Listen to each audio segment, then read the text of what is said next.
terima kasih Mas Hairus, Bapak Ibu sekalian, Pak Hanjoyo, Mr. Gary, Bapak Ibu sekalian, dan juga untuk Esther, terima kasih waktu dan kesempatannya diberikan kepada saya. Dan hari ini kita akan sharing tentang belajar online dan bagaimana perguruan tinggi melakukannya seperti di LSPR.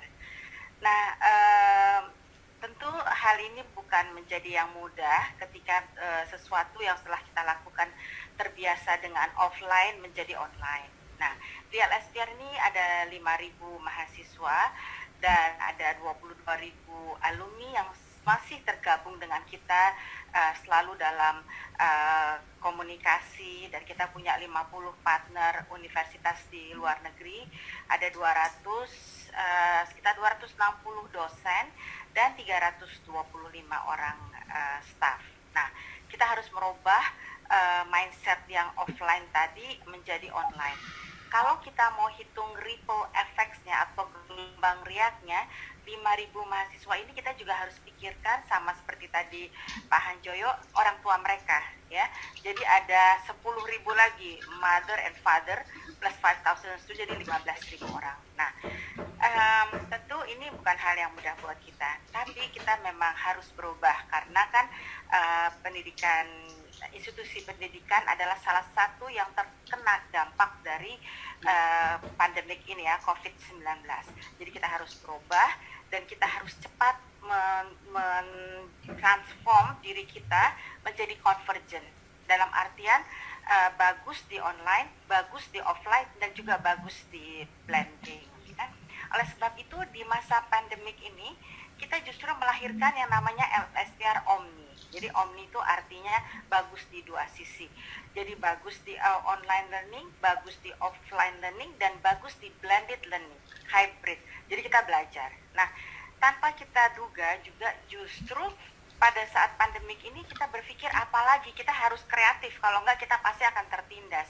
Justru kita membuat Plaza LSPR, yaitu marketplace digital yang mana mahasiswa selama ini kan senang bikin kopi, bikin brownies, itu semua harus punya gerai. Tapi dengan kita buat LSPR Plaza atau digital marketplace ini, mereka bisa saling berjualan. Justru opportunity ini justru lebih besar pada saat pandemik ini. Nah, sekarang menurut UNESCO jadi ada sekitar 1,1 miliar student. Jadi SD, SMP, TK, SD, SMP, SMA sampai perguruan tinggi. Dan itu mereka semua nggak sekolah. Sekarang semua sekolah dari rumah. Dan ada 63 teachers and lecturers di perguruan tinggi, 63 juta semuanya. Dan 144 negara menetapkan lockdown atau self quarantine atau pembatasan wilayah seperti kita. Nah, hal ini bukan hal yang sederhana. Berarti akan menjadi membutuh waktu lama untuk kembali seperti dahulu. Jadi kita harus berdamai dengan yang namanya new norm. Nah, dengan normal baru ini ya membuat kita tidak mudah ya melakukannya kalau kita nggak cepat. Jadi di LSPR kita restructuring dan retooling. Sama tadi seperti Pak Hanjoyo, di LSPR juga banyak dosen-dosen yang juga nggak mudah lagi ya. Tapi kita nggak bisa, anak-anak sekarang ini harus dekat yang kita ajarkan itu dengan apa yang terjadi ya.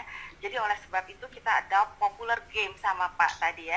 Jadi seperti kayak misal untuk kewirausahaan kita bisa buat hitung seperti yang game Who Wants to Be Millionaire atau Treasure Hunt. Jadi kita gamifying the knowledge sehingga it's easy and friendly ya.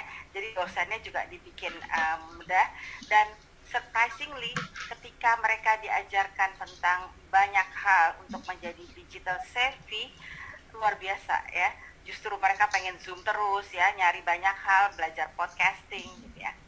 Kemudian kita juga harus membuat online learning ini punya wow effects ya. Wow effect tuh student merasa ter-entertain ya. Jadi harus ada learning strategy yang memang disiapkan sehingga ketika session itu berjalan semuanya looking forward dan interesting and exciting ya. Nah jadi dan di sini juga ada peraturannya, harus pakai baju yang rapi ya seperti di dalam classroom, backgroundnya juga nggak boleh di tempat tidur ya, jadi harus di ruangan yang bersih. Nah kami juga buatkan waktu-waktu sesi-sesi seperti dramatologi, monolog ya, storytelling, humor dan komedi. Jadi sehingga live. Nah dosen-dosen juga karena dengan sekarang sudah beyond border, mereka juga dianjurkan untuk lihat dari kampus lain seperti apa profesornya, dosen-dosennya mengajar, sehingga membuat kita menjadi kaya.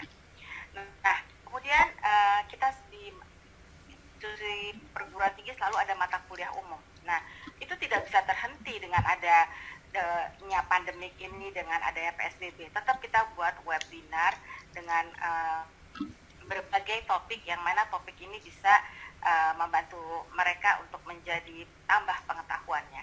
Kemudian dengan alumni juga tetap terus kita adakan dialog ya, cooperation dan collaboration ya, seperti menggalang dana untuk memberi alat-alat APD ya, sehingga alumni juga masih bisa ada concernnya terhadap kampus, dan kampus adik-adiknya juga tetap bisa belajar dari kakak-kakaknya dengan platform yang kita sediakan. Nah, tentu belajar mengajar tidak hanya di dalam classroom saja. Tentu juga ada counseling, ada student service, ya, ada bimbingan akademik. Semua ini kita rubah menjadi online. Bukan hal yang mudah, tetapi kita akhirnya berhasil melakukan ini. Nah, juga student itu beda-beda kualitasnya, daya tangkap ataupun kecerdasannya. Baik juga fisiknya ya. Some student ada juga visual and hearing impairment, ada masalah pendengaran, masalah penglihatan ya, color blindness dan lain-lain. Di LSPR kita punya konseling khusus. Nah, ini Angki Yudhistia, ini adalah salah satu staf khusus Presiden Jokowi. Dia adalah lulusan S1 dan S2 dari LSPR. Angki ini berkebutuhan khusus karena dia tidak bisa mendengar ya. Kuping kirinya sedikit sekali bisa mendengar, dan kuping kanannya lost hearing dan dia pakai alat ya. Nah, jadi dia bisa datang di kelas, apalagi ini challenge buat dia, ini sekolahnya komunikasi. Dia hanya bisa membaca bibir dari dosen ya. Tentu akan lebih sulit lagi buat student-student yang berkebutuhan khusus. Nah, ini juga menjadi perhatian kami. Nah, kemudian student itu juga selain tadi ada counseling, belajar mengajar, mereka juga punya klub yang di mana ada art, ada performance, ada sport, ada talk series ya, sharing session. Ini nggak boleh terhenti ya.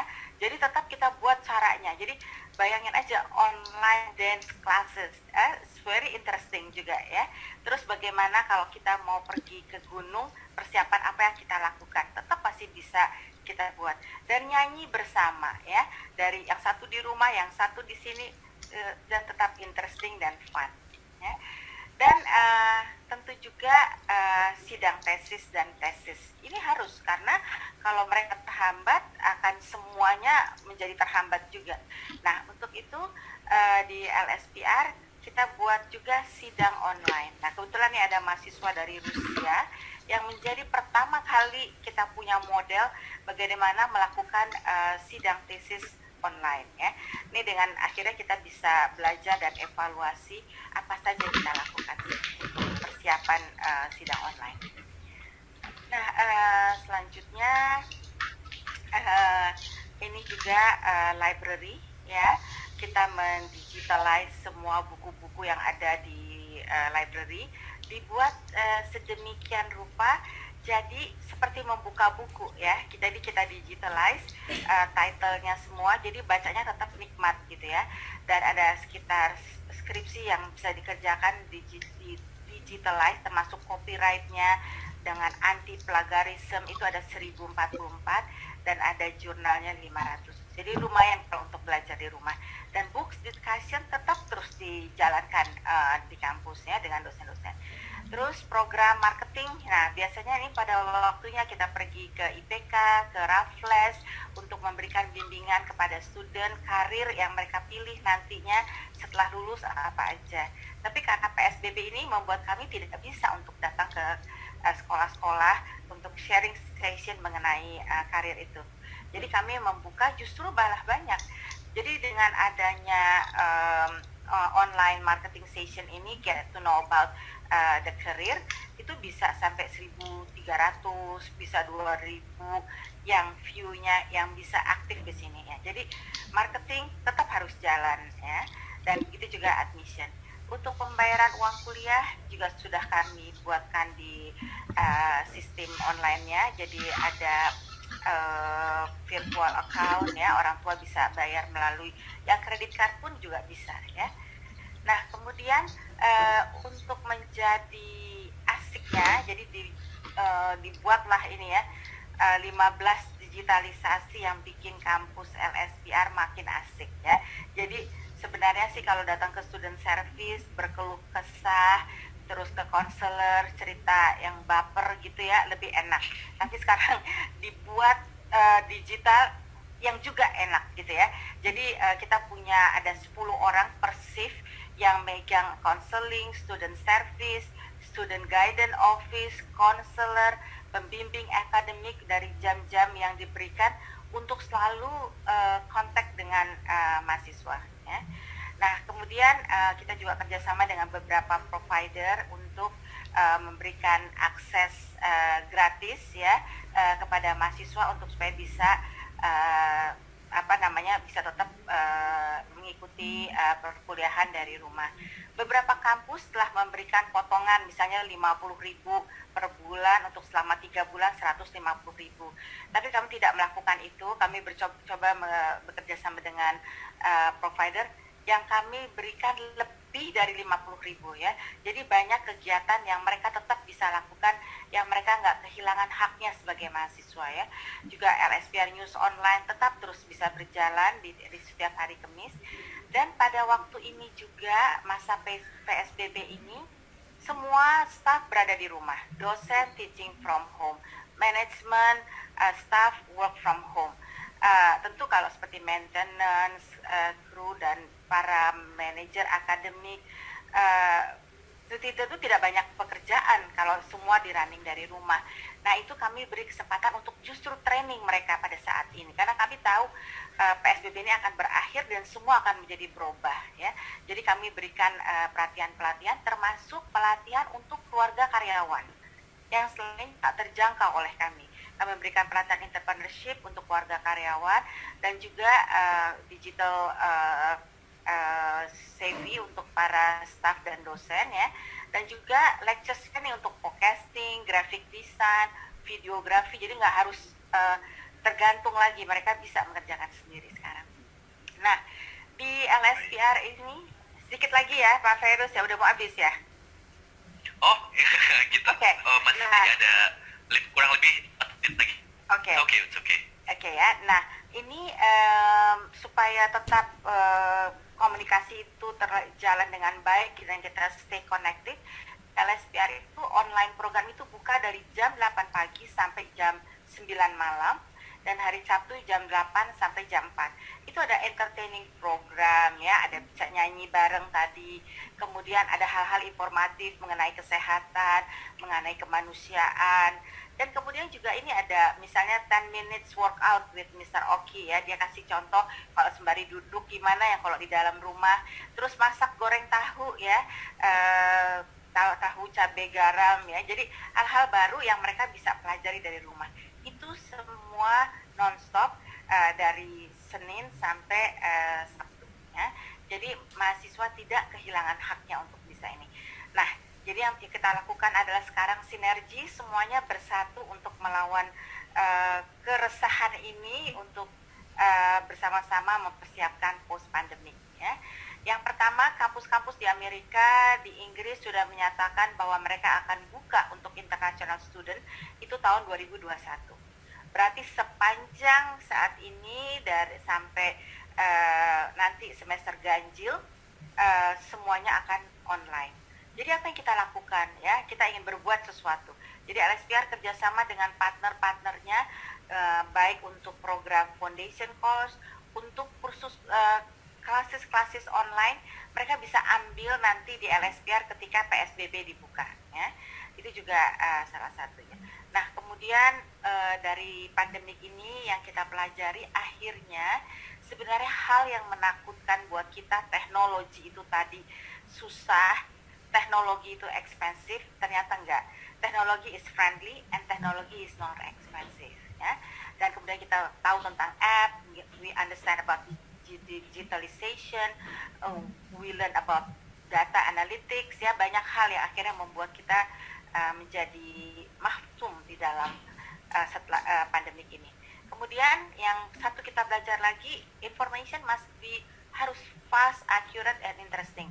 Ini penting, selain kita harus cepat tapi juga harus accurate. Begitu nggak accurate, nah problemnya ada lagi. Nah, terus selain itu kita persiapkan diri untuk new norm ya. Kita latihan terus ya. Banyak hal di LSPR seperti kita sudah buat cafeteria, terus library. Walaupun belum dibuka PSBB-nya, tapi kita siap dan terlalu latihan. Dan juga staffnya kita pakaikan face shield selain untuk masker. Dan kita menjahit ribuan masker ya, dengan bahan yang memang spesial ya, memang boleh untuk masker. Soalnya sekarang masker banyak yang dijual ternyata itu not healthy masker ya, dengan logonya ya.